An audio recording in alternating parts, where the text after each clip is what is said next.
What's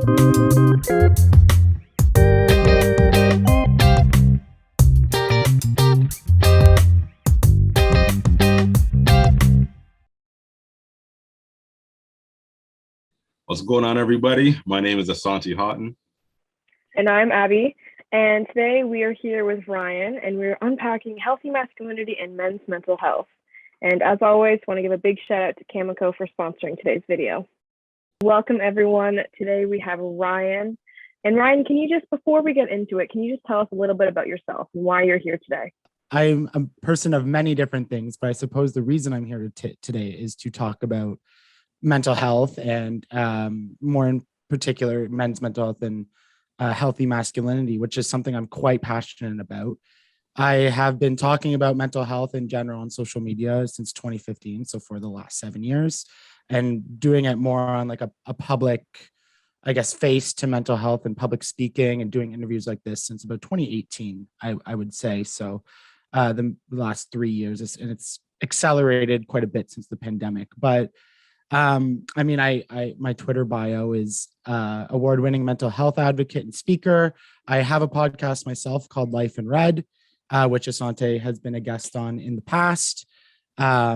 And my day job to pay the bills, I actually work in radio. So I work for stations here in Ottawa, where I'm from, and I create radio contests and events and marketing and all sorts of things like that go into it. And I like music and I like sports. So that's a pretty general statement of who I am and why I'm here, but happy to go into that in more depth, whatever way you see fit. Thank you for joining us. It's cool that, I came on your podcast and now here you are with us. Very much appreciate your presence. You're a mental health guy. So maybe you can tell us a little bit about, your mental health journey, if that's okay, and kind of maybe like what part of your journey inspired you to get involved in being a mental health advocate. It's a long story, so I'll sum it up sort of, and then we can go deeper into whatever area that you'd like. But I've been suffering from mental illness for pretty much my whole life, most notably since I was 12 when I started suffering from anxiety. And then I started experiencing some depression when I was 16, 17.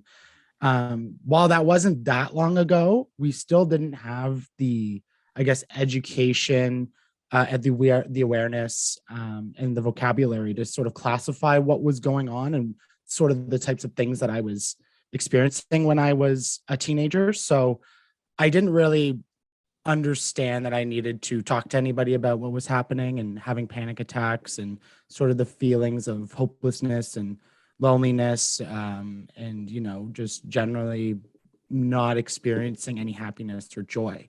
So it really kind of all started when I was 21, and for anybody who sort of hits that age, it's a hard time, I guess, in general, right? You're sort of in a transition period where you're going from what you knew as a kid and a teenager, right? Like you have all your school friends and sort of that routine of going to school every day. And then you might go to college or university, and that in itself is quite challenging. But then you reach a point where you're done. And now you're supposed to figure out the rest of your life, right? And, you're, okay, I got to get a job. Now am I starting to think about starting a family and marriage and all sorts of different things. Like now it's time for the rest of your life, and you're no longer a kid relying on your parents or your family necessarily. So during this time, I got a job right out of school in my field, which was great. But what happened there is there was a lot of external things happening. So like I said, just this transition in my life. I had to move back home to afford this job, and I was in a relationship I wasn't quite happy in. But also during this time is when a lot of people start to experience their mental illness sort of manifest in a much more serious way. That if you're going to have mental illness, this is sort of the age where it really starts to show up. And still, again, we didn't really have the vocabulary or awareness to be talking about it like we do for a lot of us today. So I had a lot of internal things going on, and all of those things kind of meshed over an extended period of time in which I felt that, I no longer wanted to feel like this and didn't want to be in pain anymore. And, I often thought myself as a burden, and that I didn't want to like burden anybody else with my problems and presence. So I made the decision to try to take my life. from there, I got help. I got put on some medication, which I'm still on today, and things started to get better, but not fully better, right? Like it was a lot of peaks and valleys throughout my early 20s. In 2015, it was a Bell Let's Talk Day, and I put out a tweet, just becoming inspired by the stories and the sort of support people were getting. And so I put out a tweet sort of sharing that story a little bit that I just shared with you. And what amazed me was how much support I got, not only from friends and family, which you would sort of expect, some people that I knew. I wouldn't say we're friends, but like, you know, in high school, we ran in the same social circles. People that I knew were supporting me. But the thing that really took me back was how many strangers reached out and supported me, were sharing their stories with me. You know, that we say it a lot, and it's almost like a cliche at this point, but you know, that I'm not alone. And even though I was really thinking that I was very unique in sort of this way that I was feeling, that so many other people were feeling this way too. So that's what kind of inspired me to start sharing my social or my story on social media. And for a little bit of context, I was always that person who would like share like the sad song lyrics in their Facebook status that was like really vague. So you're kind of like, you know, I'm not shared of like sharing how I'm feeling, but I was also sort of like masking it that I wasn't too personal. But everyone's like, oh, look, like Ryan's sad, he must be heartbroken again. Or like there's some sort of right, like there's always those types of people. And that was me, still is me today to an extent. So I never really had a problem being vulnerable to a sense on social media. So I was able to sort of advocate very openly with how I was feeling and just sort of being open and honest with sharing the good and bad of my life on it. And then in 2018, I started to have some trouble at work with mental health and illness. And I mean, that's a whole other story in itself, which I won't get into because I've been speaking for a long time. But I created a fundraiser through my jobs at the radio station to support a dog rescue and mental health. And then at that time, the people who I was working with, an organization called Do It for Darren at the Royal, which focuses on mental health here at the Royal Mental Health Center, and it's sort of really ingrained in the hockey community. They asked me, they're like, you know, why did you create this event? I kind of told them that story, and they're like, we have a program that we have a trouble having men share their story at. Would you be interested? And that's something, you know, helping people is something I really am passionate about. And given the journey on social media and sort of how well it was going and how, you know, much positive reception I was getting and feedback, I was like, absolutely, I'd love to. And then that sort of just launched me into being more of a public speaker. And then I guess sharing things more openly, giving presentations and doing interviews and hopping on TV and stuff like that. So that's sort of like really like a Cole's notes of my story and what leads me here today. But yeah, it really kind of just started from one tweet, and that sort of like changed my life and launched me into this. I think I speak for everyone when I say we're glad that you're here, and just goes to show how important it is to seek help if you are struggling.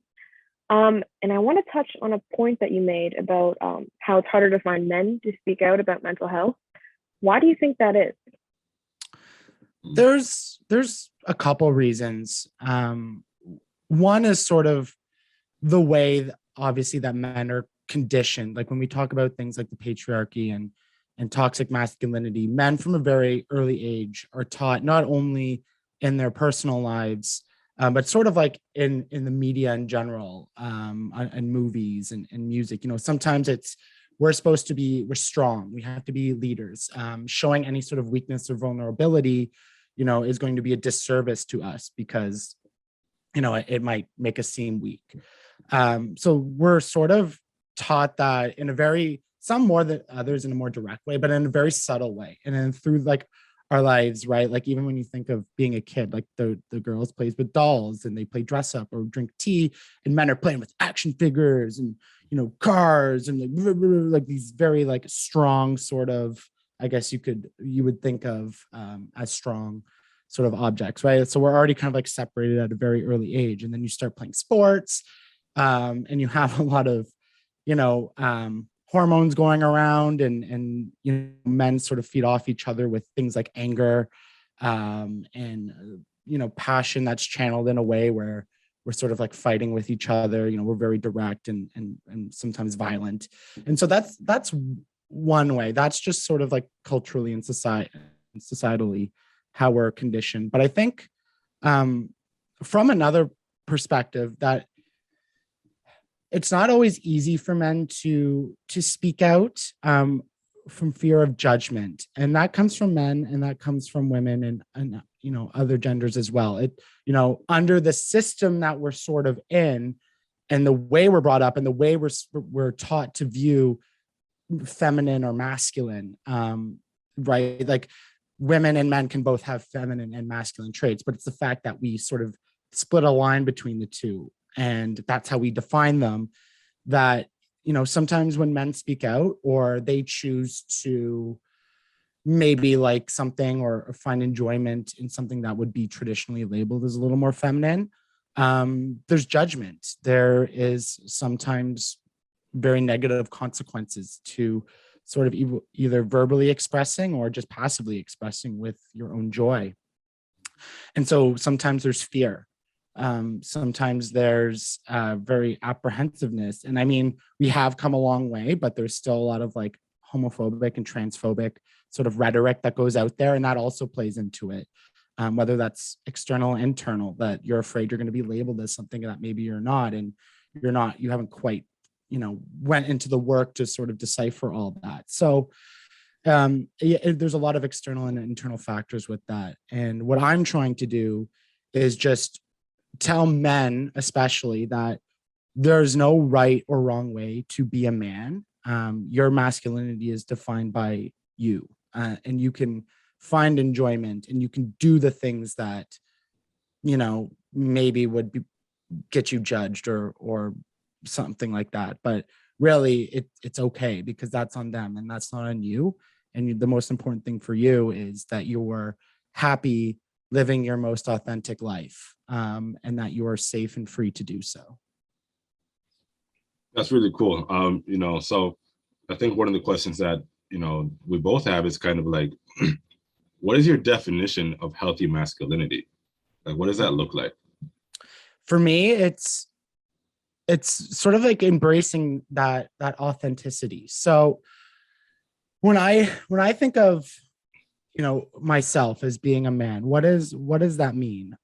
For me, it's that I'm doing the work internally to unlearn and learn the things that are important to me, whether that are important to society. So whether that comes with like I said, homophobia, transphobia, racism, sort of different religion, like all these things that you are taught is one way, and then as you get older and start to learn and hear from a diverse perspective with voices, that it's like, okay, here's my place sort of at the top of this social hierarchy, and here's all the harm that's come from it. So what do I have to do? What's the work that I have to do in order to best support people? And whether that be women, whether that be whoever, that, what can I do to support them and make society a better, more fulfilling place and a safer place for them. So that's step number one. It's a lot of internal work that's quiet, that's out of sight, out of mind for a lot of people. It's not sexy work,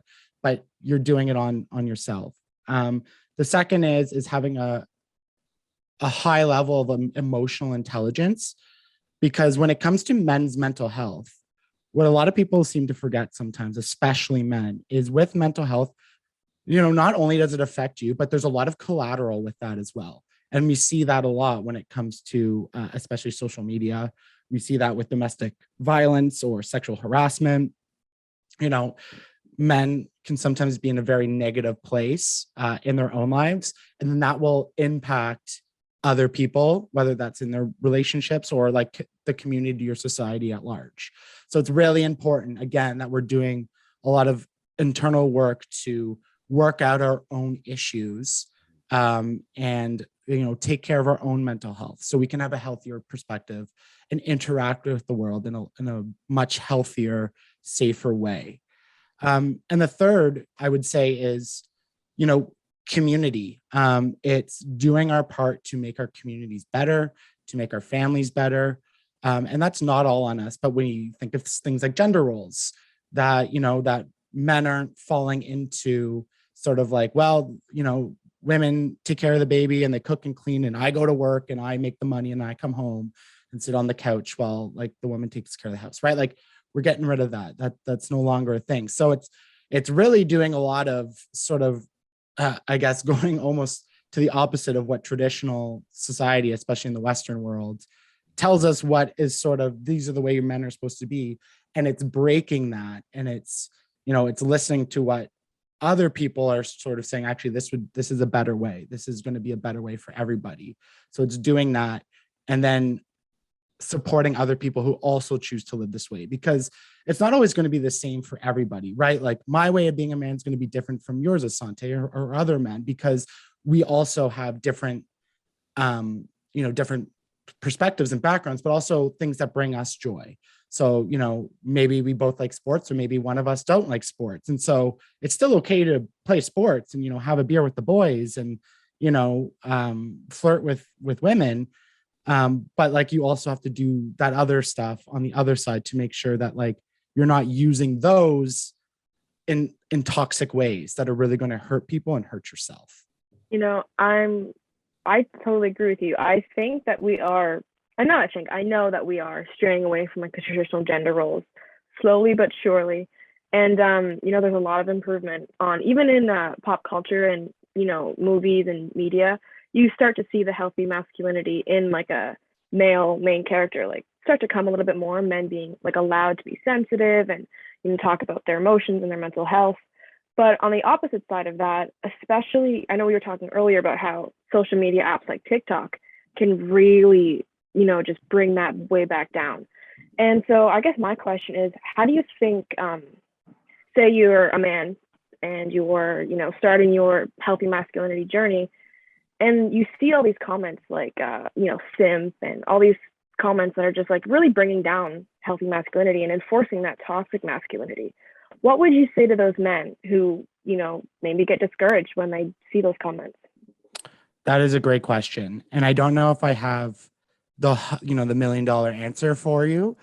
The way I view it is when people are resistant to the fact that, I'm, especially myself, I'll use myself as an example, that I'm living out in a much more expressive or vulnerable way than most people, especially on social media, and that I use my platform, while I am sometimes negative in calling out power structures or calling out other people or sort of holding things to account, I very much use it as like a healthier community, that I'm always going out of my way to like hype people up. If I see people who are succeeding, like congratulating them, making sure they're known, because it's really easy to comment something negative, but I don't always see people, unless it's like your friends or family, like commenting on positive things. So like I'll go out of my way to comment that on strangers' posts and just try to hype people up as best I can and build that.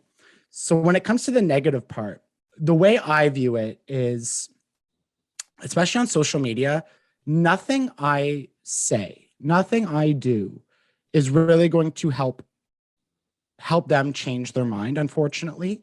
Especially on social media, it's not a great sort of platform or area where we can have like honest, truthful discussions.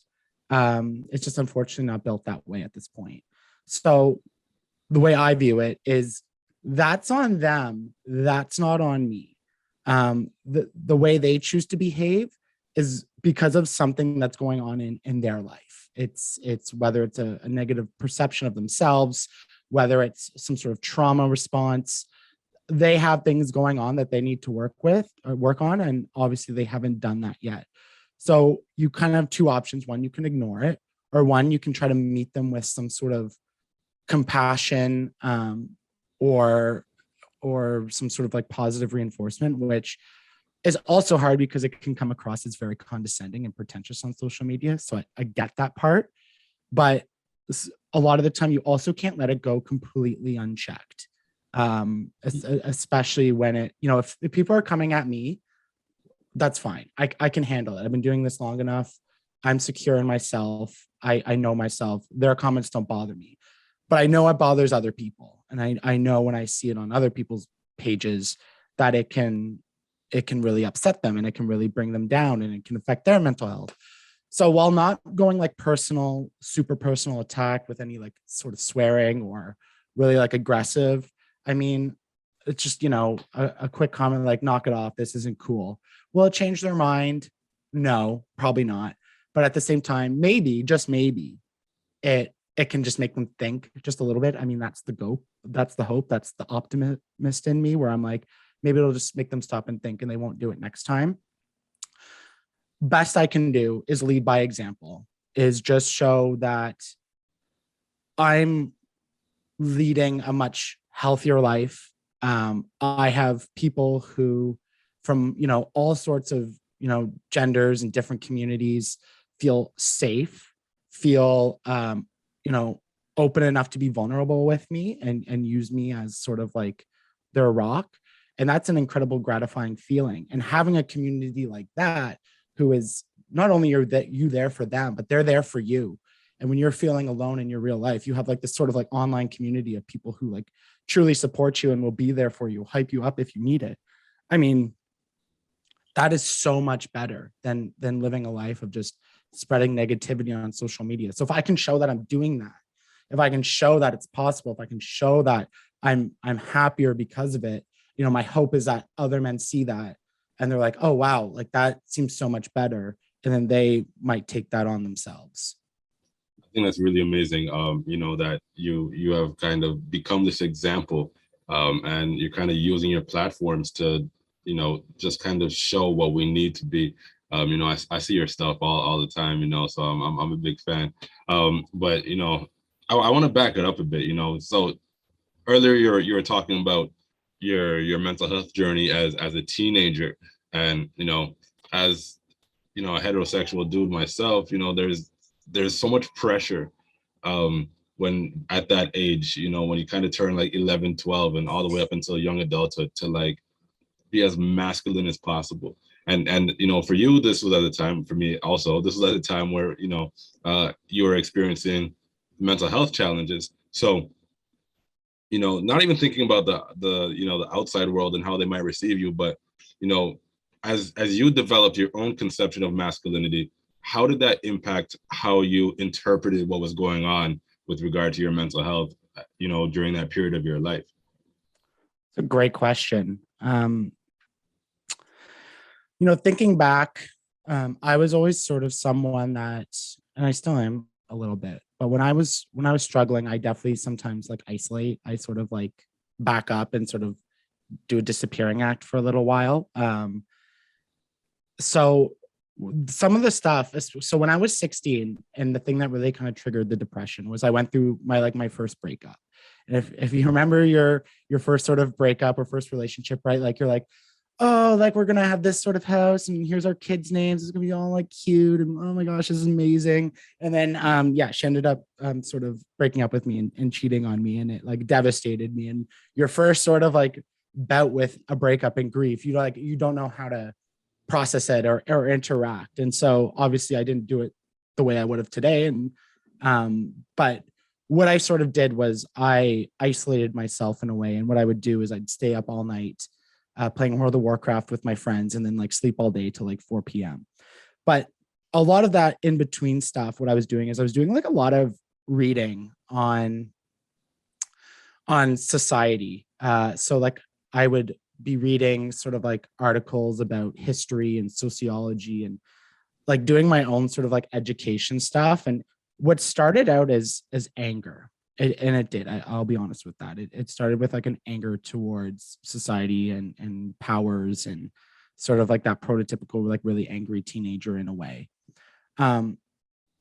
It developed a lot into empathy, because by the time I turned sort of 21, 22, and as I grow older, I sort of had like this whole baseline level of knowledge of just all sorts of different things in society and how like people interact. And so what it led to was just me being very non-reactive and being more of like I guess like an observer of things. Like I'm just always kind of like observing. And I just credit that to how I am now, because instead of like reacting to people and, getting into conflicts, whether that be in life and social media, I was able to sort of just observe behaviors and start to understand where they were coming from. And then as my mental health knowledge increased, obviously it just became that much more in depth, but it just helped me regulate all the sorts of things in my relationships, my friendships, and dating and even in like sports and hockey, that when someone was coming at me, it was like, I'm not going to react. I'm just going to like let it sink in and just, offer something calm back. So like that's just how I started to operate with the world. And I think all of that, how it built into what it is today, it was laid with that foundation from my depressive sort of episode at that time, that it just gave me like a huge understanding and empathy for people and humanity, and people I agree with, people I don't agree with, people I like, people I don't like. Like I still have a large degree of empathy from it. And it just led me into much better of a communicator, instead of sort of what you would think of as a man as someone who's very reactive, right? Like punching holes in walls or yelling or showing their dominance by making themselves seem big and loud and powerful. That wasn't me for the most part. I'd obviously sometimes have to exhibit it in certain situations, but it definitely differentiated me from my peers a lot, which, so when like you're in the hockey dressing room and they're talking about girls, it's like you can't, you don't participate because you're like, oh, like that's icky. Like now looking back, it's like now I should have said something, but at the time it's just like, oh, like I'm not gonna get into that because that's gross. So, I don't know if that answers your question completely, but it really was like a nice foundation of empathy and understanding for people and what they might be going through and how they potentially got to where they are, instead of being such like a reactive type person. Touching back on your transition from anger to empathy, you obviously did a lot of relearning. And, you were observing other people and you were relearning like your space in society and, your space in your relationship and your friendships. Was there a big lesson? I know you kind of touched on this a little bit, but was there a big lesson that you had to unlearn, rather like with yourself or with masculinity or with, society? Like what was something that was there like a switch almost? Yeah. There's been tons of switches and lessons from my life, like going all throughout, because like my mind is just constantly go like I'm thinking about everything all of the time. That's something I'm working on, but like I always laugh because like I'm more concerned about like things that might hypothetically not happen than something that's like actually happening right now in front of me. But there's been a lot of lessons that now that I've been through, I tried to help. So a couple examples, through my teenage years and leading up to sort of this point where I was just discussing, that breakup I talked about, I was reactive. I didn't handle it in a mature way. Hard to when you're 16 and full of hormones, but I didn't. And I'm not proud of some of the things I did and said. So I learned that. So by the time it was my next breakup, it's like, you're not going to be that overreactive ex who's like, doing things that are inappropriate. So that's one thing. Another big thing is I had to unlearn what white privilege is. That was something that at the beginning, I think like a lot of people, that when you hear that, you sort of like think to yourself, well, like, I've struggled. What are you talking about? Like, life has been hard for me. So what are you saying that I have privilege? But then when you actually start to listen and you learn and you realize they're not saying that, it's saying something, it's basically saying that your life wasn't made harder because of your skin color. Those sorts of things, a lot of new concepts. And you see this a lot now, especially with older people and on social media, that when a new concept is introduced, people become immediately defensive because they take it either very personally or like in a direct attack when it really not necessarily is. And so, you know, I had to, instead of reacting, I had to go back and think, okay, like let's listen to things, let's read some things, let's really get a handle on this before I start trying to articulate myself or involve myself in these conversations. Because a lot of the time you'll start to see a lot of people, and especially men, start to like spiral on some of these conversations. Um, so those are just two really good examples. Another one, and I think a lot of men can maybe resonate this with, in your early 20s when you're sort of in your dating phase where you're not particularly a good person and you're not really focused on relationships and you know, being a kind, nurturing partner. You're sort of focused on other things. And, you know, then time comes around and you get your heart broken again. And then you realize I wasn't a very good person. And so sometimes a lot of these things are lessons that you need to learn from yourself instead, which is unfortunate because there is collateral damage on that. And, you know, I've had to deal with that and the consequences of it. But it's really important that if you can avoid that and you can like listen to whether it's my experience or other people's experiences, that you can sit back and start to do that work now before it starts to come harder as you get older. Because the older you get, the more sort of entrenched you become on things. Or, I mean, really, it's super hard to make someone change their mind after they reach a certain age, regardless of what the issue is. And so that's why I really like to focus on young people and like help them before they sort of get into these situations where you have to, you know, hurt people and do things that are dumb that reflect negatively on your character. Because we know we know people can be good people and make mistakes. And so, you know, try to avoid those mistakes if we can help it. You know, as you're talking, Ryan, you know, just describing your journey in your early 20s, I really resonate with that, as far as the mistakes and learning from, you know, the mistakes, which sometimes means like you've hurt people and you've had to learn from that. You know, so you're talking a lot about learning today and doing the work, and, you know, thinking about the masculinity piece, you know, for those of us who, you know, have to navigate that. Maybe can you be a bit more specific in terms of what does doing the work look like as we unpack masculinity to move towards a healthier expression of it? Yeah, it's it's a lot of it's internal. I think a lot of us want to, you know, put it on social media and be like, look at me trying to be a great person. Look at all the great things I'm doing. And like, that's fine if you want to take people through the journey. But I think sometimes you see a lot of people sort of reach like this pinnacle of maybe they have a large following now, and then they make a mistake and then it all comes crashing down. So the way I like to think of it as, it's a lot of internal unsexy work. It's analyzing every sort of situation and position that you might find yourself in, whether that's okay. So I saw something on social media. I use not all men as an example because that seems to be a particular big trigger for a lot of men. That not all men. Well, I've never done anything bad, so why are you saying all men? Because it's not all men because I didn't do right. So when you see that trigger, that thing that really invokes a lot of emotion or passion or sort of a reaction from us, I think a lot of us want to comment immediately. Where my view is like, no, why is it triggering me? Why am I so heightened because of this one comment or this one video or this one photo, whatever it is?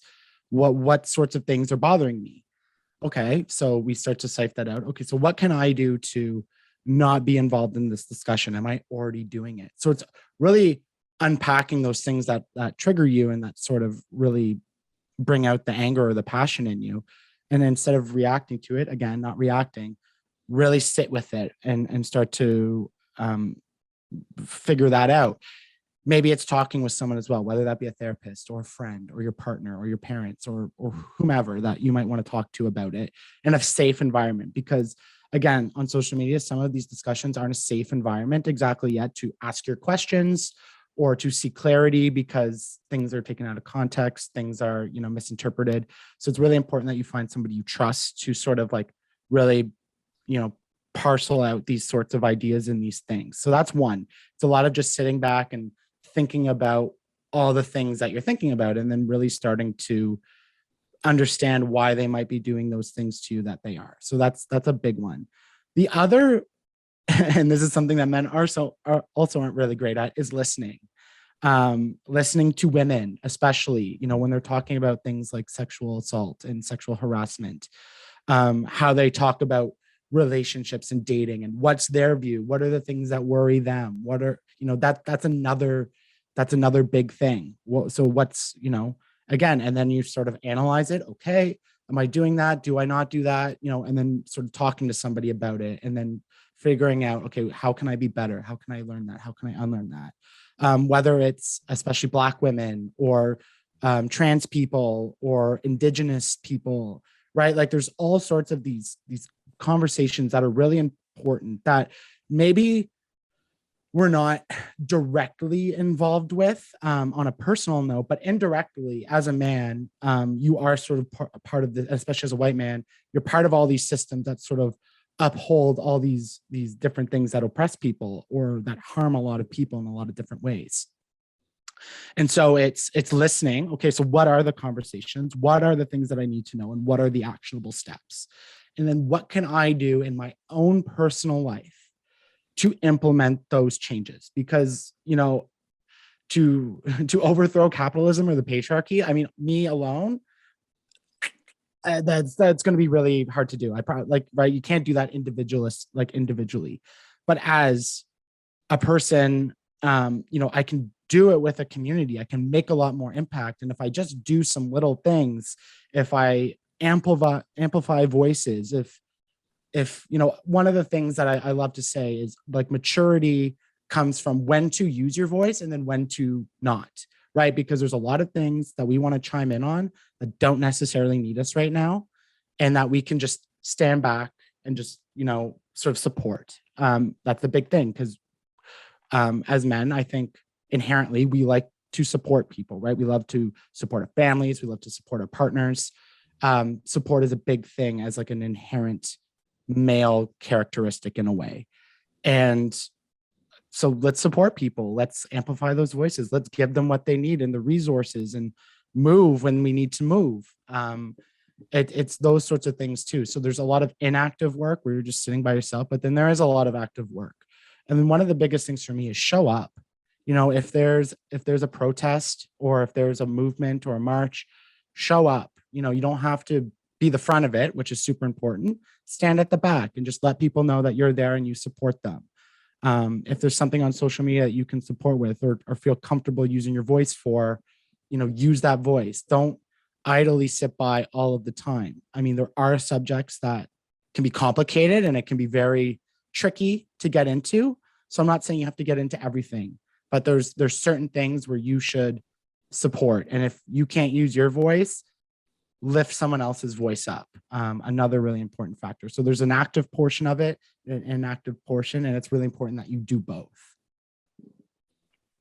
Ryan, I love that you brought up the not all men argument and the trigger, especially, International Women's Day, as it's recently passed. I have heard that argument so many times. And, can you maybe break down what not all men means out of your experience or your point of view with men that do just react and get angry and triggered? Yeah. And I will be completely open and honest. When I first heard that, it triggered me, because I was doing all this mental health work, and then I'm, seeing all men are trash or all men do this. I'm like, I don't do that. What are you talking about? So I get it. I understand that from the male point of view. When we say things like all men, so especially when it comes to sexual assault, the way that really helped me interpret it is like, no, we know not all men commit sexual assault or some sort of violence towards gender or other people. We know that. But the point is, it's hard to know what man is and what man isn't going to do that. So as a woman, or as a person of the LGBT community, you never really know who is going to be a good person, who's going to be a bad person. And so you have to be on guard at all times, right? You have to I feel so bad, but I mean, I don't have to tell women this, but for men who don't know, that, you know, you have to like text your friends where you are. You have to find like what's their license plate if you're jumping in a car. Where are you going to be at? Is there any like weird roads or anything? You're sharing your location with them on your phone, right? There's all sort of like precautions women need to take just to go on like a date, just to walk home from work, right? There's so many different factors because you never know. And so when I first heard that, it was triggering, but then I realized that, you know, they're not saying I am personally, so I don't need to be triggered by it. But the point of the conversation is, what am I doing to make women feel more safe? How am I helping? How am I going to create an environment where women feel safer, with my presence or without my presence? So that's a big thing of why healthy masculinity is a thing for me, because it's not only about me and myself and my life, but it's making the community and making people that I love and really, really care about feel safer in their own lives, that they can walk home from work and jump on the bus or the subway and not think twice about anything, right? Like not having to walk with keys in your hand, being able to listen to music in your headphones loud and sing your favorite song without having to worry about everything that's happening around you. But that stuff is really super important to me. And that's the point that we make to young men and men, that sure, they're not saying you personally, but you as a man, they can never be 100% sure. Even if you're the best person on earth, you never really fully know, because some people lie, some people manipulate, and it's, you know, there's documentaries all on Netflix about all of this stuff. So, you know, it's scary. So I just, that's why, yeah, it's so important for me to like create healthier versions of men, so not only we can feel better with our own lives and live healthier lives, it's to make sure that our communities are also safer, because we know that most of the violent acts, and especially physical, are committed by men, whether it's to women or other men. They are committed by men. And so yeah, you just, that's what that conversation means. And so if it's an immediate trigger and you know you don't do anything, you don't have to worry about it, in the sense of they're coming at me and I need to comment saying I don't do it. Okay, that's fine. But what are you doing outside of this to make sure that like it's not happening and that we're keeping other men accountable and in check? That's amazing. Thank you for saying that. You know, I think a follow-up for me is, you know, what can men do to make women or anyone else really feel and be safer? Oh, that's the $1 million question. Again, don't know if I have that perfect answer for you, but in my mind, taking care of yourself is a big one, because if women know they can be safe and trust you and be around you and, you know, be able to tell you things that, you know, that either might be a critique or might hurt you, that like you are still going to have a safe environment, even though you might be hurt, or that you might be, you don't like the information you receive, like especially with things like rejection, that they feel safe enough to do that and know like that's the end, like no means no, like I'm not interested, and that you will be like, okay, like have a good night, go away. So dealing with those personal issues, I think it's huge, and that's right why men should be taking care of their mental health, so we can deal with the things that might not be as nice in life in a much healthier, emotionally stable type of way. The second part of that is a lot trickier, because I think every man knows that if you stand up to another man, whether that be in like a sports dressing room or on the street, um, that, you know, if they're going off, or they're, you know, maybe doing something gross to a woman on the street, or saying things that, like, if you stand up and you say something, I mean, they're probably not going to be like, you're right, I'm going to stop, right? It's going to create some sort of confrontation, unfortunately. So there's two things for this for me. One, I took a bystander intervention course and learned a lot on how to engage with people in a non-confrontational way. Will that fix everything? Not necessarily. That's more of like an immediate situational impact where, you know, if I see a man sort of harassing a woman on the street, I am now equipped to sort of like deal with that so she can move on and get away in a safer way. Does that fix the structural problem?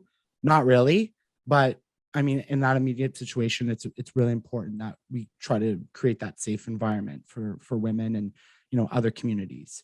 The second part of that is, if one man just stands up to that person, you know, there's going to be some confrontation. There might be an argument. There might even be, you know, physical violence.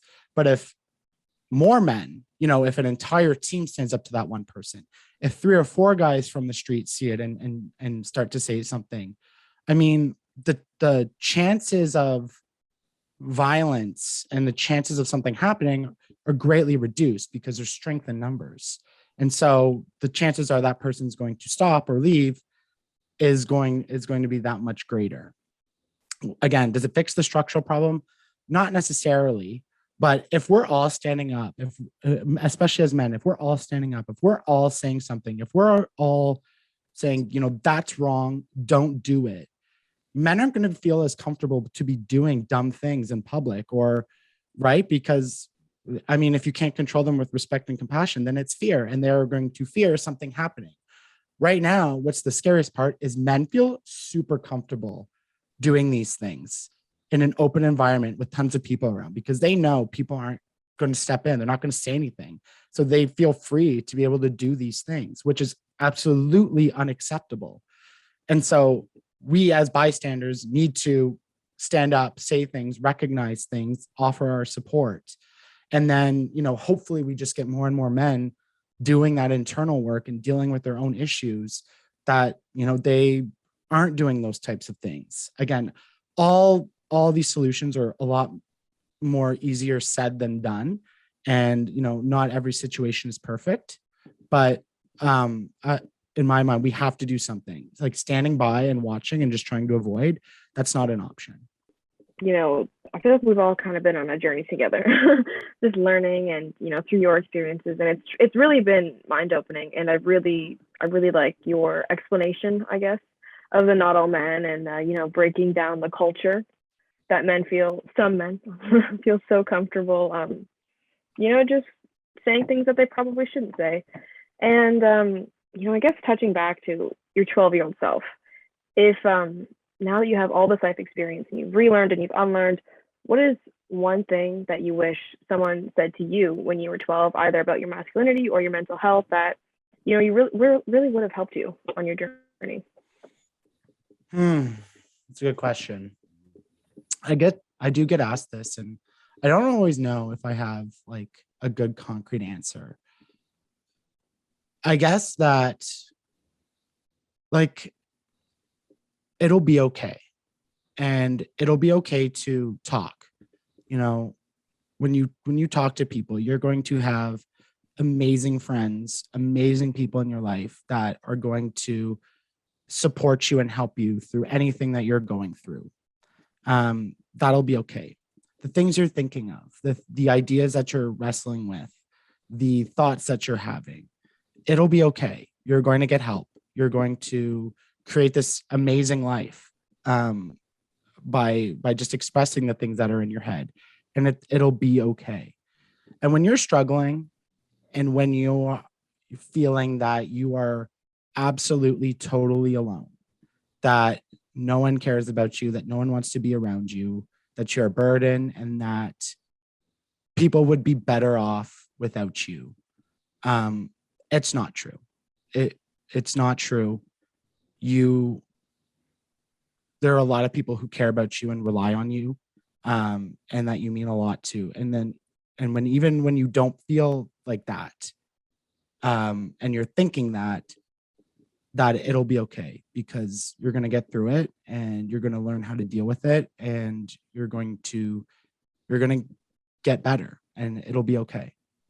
Is there anything that you want to share or you want to say before we sign off? I think if you're a young man or someone in your teens and you're listening to these things, and things that I say, or you're on social media and you're, you know, looking at the world, and you're seeing a lot of things that don't make sense, that you can't really understand why people think that way, or that it's like, can't they see how harmful they're being? Just remember that no matter what you do or say, you're not really going to be able to change people, or you're not going to be able to change the world. But what you can do is really, you can change yourself. No matter how far one way you think you're going, you can always correct it, and you can live a healthier, happier life, mental illness or not, with whatever you're dealing with. There's help, there's things you can do to help yourself. And that you have to realize that everything that's sort of said that you may not agree with, it doesn't always have to do with you, and that's okay. Not everything is meant for you. Not everything has to do with you. It's okay. Just focus on yourself, focus on growing, being better, focus on the people around you and making their lives better, whether that's your community, your friends, your family. What are the things you can do to empower them and make their lives better? Just keep your head down, just keep going. The world might not be changing as fast as you want it, and in some cases that's really hard, but just keep going, because no matter what happens in the world, the things you can do to make yourself better are going to help you deal with that better. They're going to help to deal with your life better. So just keep working on yourself, just keep going. And I think you'll make more of an impact just by doing that. Just by working on yourself, you are going to make a larger impact than you will ever believe. And so many people and yourself are going to be so much better off for it. Ryan, thank you so much for chatting with us today and sharing your experience and your journey, and opening these conversations that desperately need to be had. They definitely need to be talked about. And I really hope that if anyone's listening, they can take a piece of your journey with them and look into themselves and change themselves and change their little community around them. And Asante, if you have any last questions, any last words? Yeah, I just want to say thank you for, kind of just gracing us with your presence and your wisdom, your thoughts and experience. Speaking as a guy, I think, the things that you talk about are extremely important. I think that growing up, being a guy, regardless of where you might fall on, like how masculine or feminine, or, where you just, any guy really is what I'm trying to say. It's really challenging. I think growing up, and the thing about, for us as heterosexual dudes, I think one of the big challenges for us is just unpacking all the things that we're taught to be, and how to navigate that. So I'm really grateful that you've helped provide us with a little bit of guidance and a path that we could walk on to start getting on that journey. So thank you.